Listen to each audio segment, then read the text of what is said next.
Você sente isso? A sensação de que a verdade está se dissolvendo. Você lê uma notícia, vê um vídeo, e logo abaixo nos comentários, 1000 pessoas gritam que aquilo é mentira, que é propaganda, que a verdade é exatamente o oposto. Bolhas de filtro, polarização extrema. Teorias da conspiração que seus avós jamais teriam acreditado, agora são o assunto principal no grupo da família. Parece que ninguém mais concorda sobre fatos básicos. Parece que estamos em uma guerra invisível, onde a munição é a informação. E o campo de batalha é a sua mente. Nós culpamos a internet, culpamos as redes sociais, os algoritmos, as fake news. Achamos que isso tudo é novo, único, um problema do século XXI. E se eu te dissesse que isso não é novo? E se eu te dissesse que a humanidade já passou por isso, exatamente da mesma forma, e que a invenção que estamos culpando é apenas o eco de uma tecnologia muito mais antiga? Achamos que estamos vivendo na era da informação, mas isso está errado. O que estamos vivendo é a segunda era de Gutenberg, e a primeira foi aterrorizante. Para entender o caos de hoje, precisamos voltar. Volte comigo para o ano de 1440. Nesse mundo, como você sabia de alguma coisa? A verdade não era algo que você descobria, era algo que você recebia. A informação era um monopólio. Se você fosse um camponês na Alemanha, a verdade vinha do padre local, que a recebia do bispo, que a recebia do papa, em Roma. A verdade política vinha do seu rei, ou do senhor feudal. A informação era controlada por duas grandes instituições, a igreja e a coroa. Os livros eram tesouros. Cada um era copiado à mão, num processo que levava meses ou anos. Monges passavam a vida inteira em scriptoriums, copiando textos sagrados e filosofia antiga. A informação era lenta, era cara e era contida. E então, na cidade de Mainz, Alemanha, um homem chamado Johannes Gutenberg teve uma ideia. Ele combinou a prensa de uvas com tipos móveis de metal. A prensa de Gutenberg. De repente, um livro que levava um ano para ser copiado por um monge podia ter centenas de cópias impressas em uma única semana. Parece ótimo, certo? O início do iluminismo, conhecimento para o povo, o fim da ignorância. Ah, mas não foi isso que aconteceu. O primeiro grande projeto de Gutenberg foi a Bíblia. Pela primeira vez na história, as escrituras sagradas puderam ser produzidas em massa. Pessoas comuns, não apenas os padres, puderam ler a palavra de Deus. E o que elas descobriram? Descobriram que podiam interpretar as escrituras por si mesmas. Elas não precisavam mais de um padre ou de um papa para dizer a elas o que Deus queria. Um monge chamado Martinho Lutero usou essa mesma tecnologia para imprimir suas 95 teses. Um ataque direto à corrupção da igreja. Seus panfletos se espalharam pela Europa como fogo. Lutero não foi apenas um teólogo. Ele foi, talvez, o primeiro viralizador da história. O resultado? A Reforma Protestante. A quebra do monopólio de 1000 anos da Igreja Católica. Mas a tecnologia que imprime uma tese teológica é exatamente a mesma tecnologia que imprime um panfleto de propaganda ou uma teoria da conspiração. E foi exatamente isso que aconteceu. Enquanto Lutero imprimia Bíblias, outros imprimiam coisas muito mais sombrias. Conheça o Maleus Maleficarum, em português. O Martelo das Bruxas. Escrito em 1486, este livro era um manual, um guia detalhado sobre como encontrar, identificar, torturar e matar bruxas.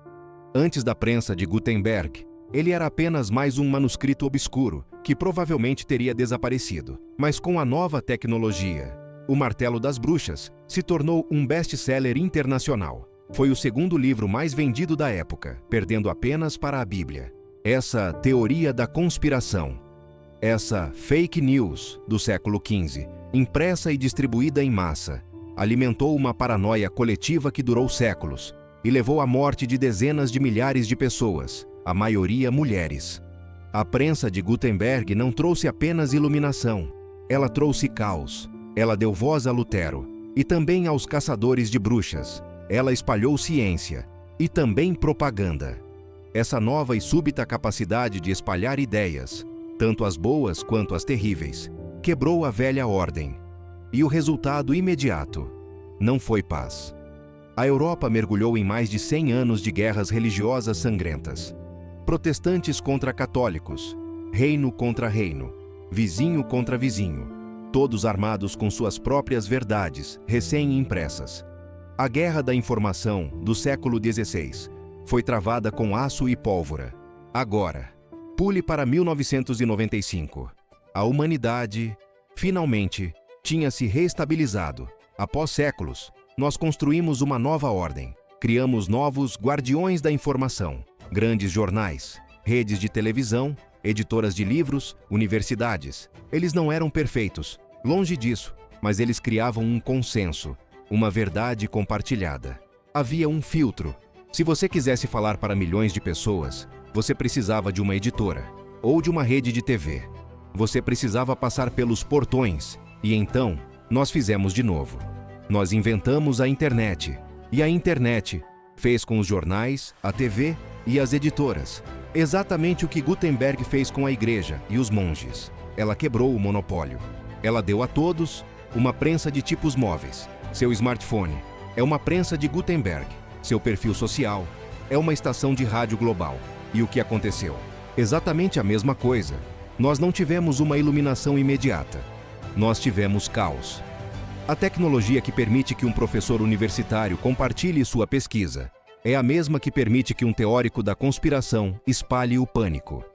A fake news de hoje é o Maleus Maleficarum de ontem, só que mais rápido. As bolhas e a polarização são o eco direto das guerras entre católicos e protestantes. Estamos apenas lutando com memes e hashtags, em vez de espadas. As guerras culturais que vivemos, a sensação de que o outro lado não é apenas errado, mas mal.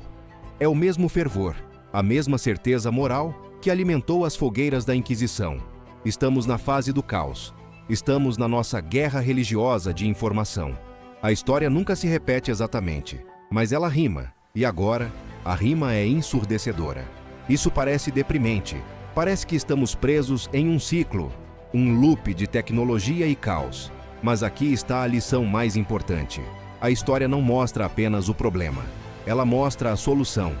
Após o caos de Gutenberg, após mais de 100 anos de guerra, nós não nos livramos da prensa. Nós não voltamos a copiar livros à mão. Nós nos adaptamos. Nós criamos anticorpos sociais. Nós inventamos o método científico, um sistema para testar ideias e separar o fato da ficção. Nós inventamos o jornalismo profissional, a ideia de ética, de checagem de fatos, de responsabilidade. Nós inventamos a revisão por pares. Nós criamos o próprio iluminismo, a ideia de que a razão, e não a fé cega ou a propaganda, deveria guiar a sociedade. Levou séculos, custou milhões de vidas, mas nós, eventualmente, aprendemos a lidar com o poder da prensa. Nós construímos um sistema imunológico para filtrar o ruído. Hoje, a internet, as redes sociais, ainda são tecnologias bebês. Nós estamos vivendo os primeiros 50 anos da nossa Era Gutenberg 2.0. Estamos na fase do caos. Estamos na guerra dos 100 anos da informação digital. A história não nos diz exatamente como isso termina, mas ela nos garante que termina. A pergunta que este vídeo deixa para você, para nós, é: quais serão os anticorpos que nós vamos criar? O que será o iluminismo da era digital? E quanto tempo e quanto sofrimento vai custar para chegarmos lá? Deixe sua ideia nos comentários. Se você gosta de pensar sobre como a história e a tecnologia se conectam, e se você ainda não o fez, considere se inscrever no Sinal Social. Obrigado por assistir.